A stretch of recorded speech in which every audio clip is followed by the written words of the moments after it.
transporte aéreo é despreparado para receber pessoas obesas, Hélio? Olha, era mais despreparado no passado. Eu acho que, à medida que está passando o tempo, está havendo soluções. Por exemplo, no Brasil você tem companhias aéreas que têm uma classe na frente com mais espaço, um espaço conforto, né? uma classe premium econômica, etc., que você poderia acomodar pessoas maiores, porque há mais espaço não só para obesos, mas também para pessoas muito altas, que precisam mais de espaço de perna, etc. Então, existe, pela competição, essa oferta de assentos, mas que, obviamente, exige um adicional. É exigido um adicional. E me parece que faz sentido que haja um adicional, né, para esses assentos maiores, ou com mais espaço. Porque, afinal, a companhia aérea está ali para não perder dinheiro e para ganhar dinheiro. Ela está ali e tem que pagar todos os custos dela, principalmente combustível, que é o mais alto, tá certo?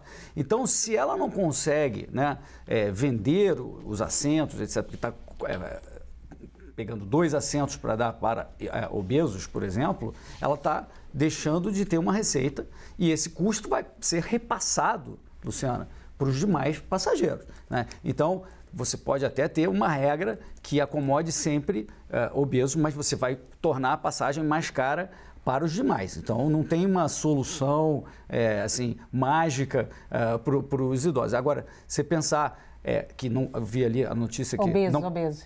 Perdão, obesos. Se você falar que não pode discriminar, né, a pessoa pelo seu corpo, ok, eu acho que já não discrimina. Porque uma pessoa, por exemplo, com 120 quilos, né, que vá com uma bagagem de mão, não paga nada adicional. Enquanto uma pessoa de 50 quilos que usa uma mala de 20 quilos, tem que pagar um adicional da mala. Né? Então, se a questão é por justiça, isso seria justo? Não. Isso mostra que não há discriminação contra obesos, porque, veja, peso é fundamental para a companhia aérea. Fundamental. Porque é isso que é o limite da aeronave e é o que gasta de combustível. E já não há essa discriminação. Finalmente, para concluir, poderia ser melhor? Poderia ser melhor. Acho que a solução que está lá, de a pessoa pagar um pequeno adicional e se houver assento disponível do lado, na hora do voo, devolver o valor que foi pago adicional, eu acho uma boa solução. Mas quem vai determinar o que é o melhor, o que faz mais sentido, é a competição entre as companhias aéreas. Quem tratar melhor os obesos vai ter mais obesos lá e vai tirar negócios das outras companhias aéreas. Eu fiquei pensando, sabe, Alessandro, eu vou toda semana, todo mundo sabe disso, mas eu também andei de ônibus durante muito tempo e ando às vezes, e às vezes os ônibus foram obrigados a se adaptar e a se preparar, metrô, trem, para o paciente, a pessoa com deficiência, para o obeso. Por que as companhias aéreas não se preparam também? Olha, Lu, quando a gente pensa em ônibus, metrô, a gente está falando, quase sempre a gente está falando de transporte público, ou seja, aplicação de princípios públicos.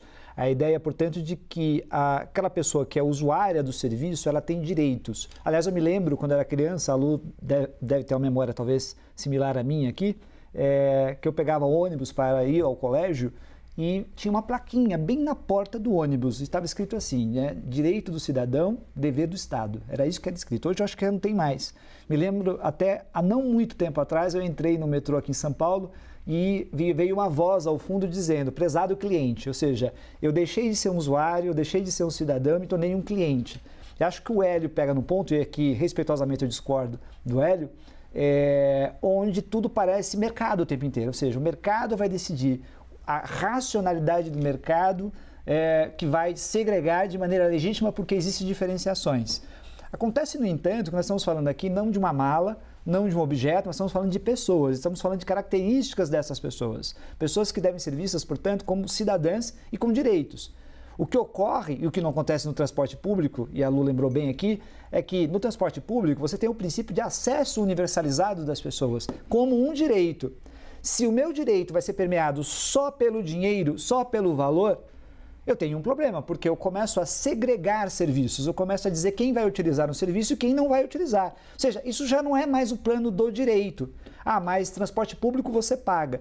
O transporte público você paga valores que em regras devem ser, entre aspas aqui bem grande, módicos. Ou seja, eu nunca poderei cobrar num transporte público um valor que torne aquele serviço completamente inacessível. Sabe por quê? Porque é um princípio constitucional, é um princípio dos serviços públicos. E que não acontece quando você está, por exemplo, numa empresa de transporte aéreo, né? Hoje você tem que dar condições para a pessoa. Eu acho que existe uma segregação muito forte e é muito bom que as pessoas estejam falando. Só para finalizar, empresas, eu me lembro, não também muito tempo atrás, empresas que estavam tentando vender transporte aéreo das pessoas em pé.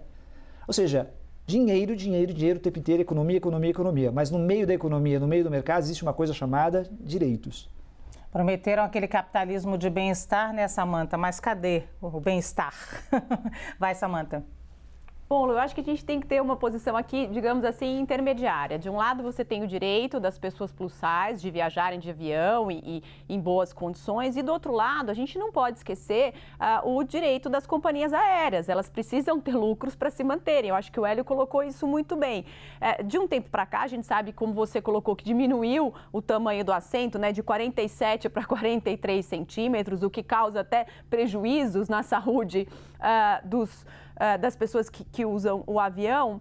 E também, quando a gente fala em que a pessoa plus size vai usar duas cadeiras, a gente está falando de uma pessoa que está pagando uma passagem, mas está usando o equivalente ao que duas pessoas pagariam. Isso vai gerar um prejuízo para a empresa. E o que a empresa vai fazer? Vai repassar esses valores por outros passageiros, ou seja, a passagem aérea vai ficar mais cara. Então, como é que seria uma situação para você proteger o interesse da empresa de visar o lucro, que é necessário, se ela estiver em prejuízo, ela não vai funcionar, e também garantir o direito das pessoas plus size? Talvez estabelecer a reserva de algum assento conforto para essas pessoas, ou seja, uma proporcionalidade, em tantos assentos, 1 ou 2 serão plus size. E acho que isso vai ser um ganho tanto para as pessoas plus size como para a própria companhia. Eu vou voar nessa companhia porque ela tem um assento plus size onde eu vou poder viajar com conforto. Eu acho que é necessário uma padronização disso dentro das companhias aéreas, compatibilizando o direito das pessoas plus size de viajarem em condições adequadas, porque também não acho que sentar em 2 assentos seja algo confortável para viagens de longa duração. E também proteger o interesse das empresas, que é não ter prejuízo financeiro. Porque se elas tiverem prejuízo financeiro, elas vão repassar isso para as outras passagens e todos nós pagaremos mais caro, o que também não vai ser interessante. Causa constrangimento esse assento, Gabi. Às vezes, quando eu vou do lado de alguém plus size, eu vejo o constrangimento da pessoa, sabe? Eu fico pensando na pessoa, ela fica ali constrangida tentando se diminuir, o que é um absurdo, né? A viagem inteira, a pessoa passando por esse constrangimento. Pois é, o que a gente percebe, assim, a gente já vive numa sociedade de aparências, né, em que a aparência é muito valorizada, né, a estética, o padrão, né, sempre a busca de ser magro, ser alto, ser, enfim. Então, as pessoas que estão fora dos padrões estéticos aí que vêm sendo normalizados pela sociedade de consumo, elas já se sentem constrangidas em outras searas. O que não dá, e eu acho que pegando até um pouco o gancho do que o Alessandro falou, é que isso aconteça em transportes coletivos. Embora seja um transporte aéreo, sejam companhias aéreas, elas também prestam serviços públicos, elas também são reguladas por agências do governo, e eu acho, primeiro, a gente não podia ter chegado nesse ponto que hoje as cadeiras são tão apertadas que mesmo as pessoas que não são obesas já ficam apertadas, né? Você paga mais caro hoje para ir no corredor porque quem senta no meio fica, né, exprimido. Então, leva vantagem quem é baixinha, como eu, né? Então, nessas horas eu queria ter sido alta, mas quando eu tô dentro do avião eu falo, nossa, ainda bem que eu sou baixinha. Então, essas coisas não poderiam ter chegado nesse ponto. A gente não poderia ter, porque assim, não dá para a economia ser só lucro, lucro, lucro. Existe aí, pensando também na Constituição do Brasil, e falando de novo sobre o tema do Código de Defesa do Consumidor, a gente tem aqui que conciliar valores liberais com valores sociais. É assim que foi construída a nossa Constituição. E nós temos princípios como da não discriminação, princípios como da inclusão social, da livre iniciativa, claro, Hélio, livre iniciativa, mas também cumprindo com os ditames da justiça social. E um dos princípios principais da nossa ordem econômica é a defesa do consumidor. Então, pensando em como conciliar essa situação, acho super justo que as pessoas que sejam plus size batalhem para que elas tenham direito a viajar como todas as demais pessoas, independentemente do seu corpo físico, sem que elas tenham que ser constrangidas, né, ou serem acusadas de sobrepeso, ou tem que pagar mais, ou tem que ter um assento a mais. Então, acho que nenhuma companhia aérea vai deixar de lucrar ou vai sair do mercado se ela reservar lugares para pessoas plus size, para pessoas com deficiência, para pessoas com necessidade. É perfeitamente possível que alguns assentos sejam reservados para essas pessoas. Não um assento, alguns assentos. É obrigação dessas empresas. Elas querem operar livremente no mercado, então cumpram com as leis, né, com a Constituição. Então, que elas promovam essa inclusão. Eu acho muito justo. Acho que não tem sentido essa comparação, Hélio, me desculpa, mas não tem sentido essa comparação de falar do peso da mala com o peso do corpo. Então, você é um pouco mais pesado do que eu, então eu vou pagar, se a gente começar nisso, você vai pagar mais do que eu. Então, não tem sentido. São pessoas, somos todos pessoas, somos todos seres humanos, temos direito a sentar no avião confortavelmente. E as pessoas plus size também têm o mesmo direito, sem serem compelidas a pagar mais. Quem tem que se adaptar são as empresas. E outra coisa, não tem tanta gente plus size assim, que vai fechar um avião só com pessoas plus size. É perfeitamente possível colocar 3, 4 assentos para essas pessoas. O Hélio, que não foge de um debate, já está aqui reclamando o direito de resposta. Eu vou te dar uns segundinhos, Hélio, porque eu tenho que seguir. Não, vamos lá. Rapidamente. A questão do peso das pessoas já está provado que não há discriminação, que justamente você está tratando as pessoas diferentes de forma igual, ou seja, os obesos não pagam passagens mais caras que as outras pessoas, a despeito disso ter mais custo para a companhia aérea. Agora, toda solução que a gente acha genial, justa, etc., e principalmente as apresentadas aqui, tem custo. E como tem custo, você não pode deixar de fazer a conta do que isso implica para as outras pessoas ou para a companhia aérea. Se você impõe muitos custos, a companhia aérea deixa de operar aquela rota, pode até fechar, e aí vai ficar realmente o voo que não existe é o voo mais caro que existe. Mas não existe só, tem que ser uma coisa ou outra. Sempre há discussão para achar o meio termo. Acho que Samantha colocou isso de uma forma brilhante. Samantha voltou brilhante da viagem, hein, Samantha?